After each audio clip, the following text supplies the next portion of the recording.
गुरु ब्रह्मा गुरु विष्णु गुरुदेव महेश्वर गुरु साक्षात् परम ब्रह्म तस्मै श्री गुरुवे नमः। ओम नमो ब्रह्म दिव्यो ब्रह्म विद्या संप्रदाय कृतभ्यो वंशऋषिभ्यो महद्भ्यो नमो गुरुभ्यः। सर्वपल्लवरहित प्रज्ञानघनः प्रगर्भो ब्रह्मेवामस्मि। ओम नारायणं पद्मं वशिष्ठं शक्तिं च तत्पुत्रं पराशरं च व्यासं सुखं गौड़पदं महान्तं गोविन्दमथास शिष्यं श्रीशंकराचार्यमथास्पदपादं च हस्तामलिकं च शिष्यं तं तोटकं वत्तिकार मन्यास्मगुरुसन्ततो मानतोऽस्मि। श्रुतिस्मृतिपुराणानामालयं करुणालयं नमामि भगवत्पादं शङ्करं लोकशङ्करं शङ्करं शङ्कराचार्यं केशवं बादरायणं सूत्रभाष्यकृतो वन्दे भगवन्तो पुनः पुनः। ईश्वरो गुरुरात्मेति मूर्तिभेति विभागिने व्योमवप्ताय देहाय दक्षिणामूर्तये नमः। ओम श्री गुरुभ्यो नमः। ओम श्री परमात्मने नमः। नारायण, हम लोग गीता के 11वें अध्याय का अध्ययन कर रहे हैं। भीष्म, द्रोण और कर्ण ये मुख्य वीर थे कौरव सेना के। कौरव सेना के पक्ष के मुख्य वीर कौन था? तो भीष्म थे, द्रोण थे और कर्ण थे। इन्हीं को लेकर के अर्जुन के मन में डर था। भीष्माचार्य को कोई हरा नहीं सकता और द्रोणाचार्य अर्जुन के गुरु थे। तो इन्हीं दोनों को लेकर के अर्जुन ने भगवान से प्रश्न पूछा था कि हे मधुसूदन, भीष्माचार्य द्रोणाचार्य को मारने की बात छोड़ो, यदि वो मुझे मारेंगे तो उनका प्रतिकार करना मेरे योग्य नहीं है, क्योंकि वो पूजनीय है। भगवान कहते हैं कि तुम जिसको मारने से पाप समझते हो ना, तुम जिसको मारने से पाप समझते हो, भीष्माचार्य द्रोणाचार्य, इन दोनों को तो मैंने पहले ही मार दिया है, तुम फिक्र मत करो। कर्ण तो अर्जुन का जानी दुश्मन था। अब जयद्रथ का नाम कैसे आया? तो जयद्रथ एक साधारण योद्धा था, पर एक चक्कर उसके साथ था। उसके पिताजी ने उसको ये वर दिया था कि जो व्यक्ति जयद्रथ का सर काट करके जमीन पर डालेगा, उसका सर 1000 टुकड़ा हो जाएगा।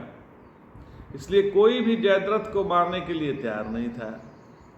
भगवान ने कहा कि ऐसे जयद्रथ को भी मैंने मार रखा है, तुम फिक्र मत करो। इसलिए द्रोणम च भीष्मम च जयद्रथम च कर्णम तथान्यपि योध वीरान मया हस्तास्त्व, मेरे द्वारा वो मारे गए हैं, तुमको कुछ नहीं करना है अर्जुन, ये सब मेरे द्वारा मारे गए हैं। इसलिए तुम जो मन में व्यथा लाए हो उसका त्याग दो और युद्धस्व जेतासी रणे सपत्नाना, मैं तुमको आश्वस्त करता हूं कि इस युद्ध में तुम विजयी होगे। भगवान ने अर्जुन के सभी प्रश्नों का उत्तर दे दिया। महाराज, जब अर्जुन ने भगवान से अपने सभी प्रश्नों का उत्तर सुना तो क्या हुआ? संजय उवाच एतच्छ्रुत्वा वचनं केशवस्य कृताञ्जलिर्ले उपमाना किरीटी नमस्कृत्वा भूयवेवाह कृष्णं सद्गदं भीतः प्रणम्य।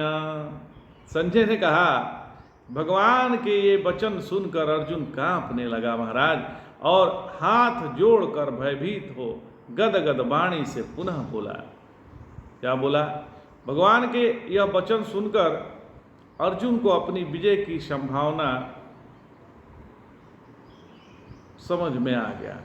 उसको आंतरिक बहुत हर्ष हुआ, किंतु वह तो अब तक उन्हें अपना संबंधी या साधारण मनुष्य ही समझता था। जब भगवान ने स्वयं ही श्रीमुख से कह दिया कि मैं ही काल हूँ, तो अपने को अपराधी मानकर उनसे भय हुआ कि मैं तो उनसे अब तक बराबरी का बर्ताव करता रहा। इसी से सारा शरीर रोमांचित हो उठा और वाणी लड़खड़ाने लगी। आगे 36वें श्लोक से ध्यान दीजिएगा महाराज, आगे 36वें श्लोक से 46वें श्लोक तक बहुत सुंदर प्रार्थना भगवान की अर्जुन ने की है। यह बहुत ही श्रेष्ठ प्रार्थना है। यह अर्जुन की प्रार्थना हृदय में उतारने जैसी है। श्रीमद् भगवत गीता में अनेक सुंदरता है, उनमें यह प्रार्थना सबसे सुंदर है। अर्जुनवाच स्थाने हृषिकेशे तौ प्रकृत्या जगत्प्रहर्यस्य त्यनुरज्यते च रक्षांसि भीतानि दिशो द्रवन्ति सर्वे नमस्यन्ति च सिद्धसंगाः। अर्जुन बोले, हे हृषिकेश, आपके सुयश से जगत हर्ष और अनुराग को प्राप्त होता है, यह उचित ही है। राक्षस लोग भयभीत होकर दसों दिशाओं को भाग जाते हैं और संपूर्ण सिद्ध समुदाय नमस्कार करते हैं। भगवान के चरित्र को सुनकर तत्पुरुषों को उनके प्रति अनुराग होता है और उन्हें प्रसन्नता भी होती है, किंतु दुष्ट भयभीत होते हैं और प्राण लेकर भागने लगते हैं। सिद्धों से यहाँ तत्ववेताओं को समझना चाहिए। वे भी भगवान को नमस्कार करते हैं। जो भक्त जन हैं वो तो करते ही हैं। तो भगवान को सब लोग क्यों नमस्कार करते हैं, इसको अगले श्लोक में अर्जुन ने बतलाया है। इस अर्जुन के प्रार्थना में उनका हृदय बाहर आ गया है, मतलब उसने बड़ी प्रेम से यह प्रार्थना करी है। यह प्रार्थना बहुत शक्तिशाली है। हम इस प्रार्थना को नित्य भगवान के सामने करें तो अपना आत्मविश्वास जागृत होगा। अर्जुन का पहले आत्मविश्वास खत्म हो गया था, और जिसका आत्मविश्वास खत्म हो गया वह नालायक हो जाता है। जीवन में सबसे बड़ी आवश्यकता है आत्मविश्वास की। जिसको स्वयं पे विश्वास नहीं है उसको दूसरे पे कैसे विश्वास होगा महाराज। इसलिए हमें उसे श्रद्धा के साथ प्रार्थना से करना चाहिए जो अर्जुन ने प्रार्थना की है भगवान से। आत्मविश्वास का मतलब है परमात्मा के कृपा का हमारे हृदय में अवतरण। परमात्मा की जो कृपा है ना, वह आत्मविश्वास को जागृत करने के लिए होती है। भगवान के केवल अर्जुन के आत्मविश्वास को जागृत करना है अपने उपदेशों के द्वारा। आज इतना ही। जय जय शंकर, हर हर शंकर।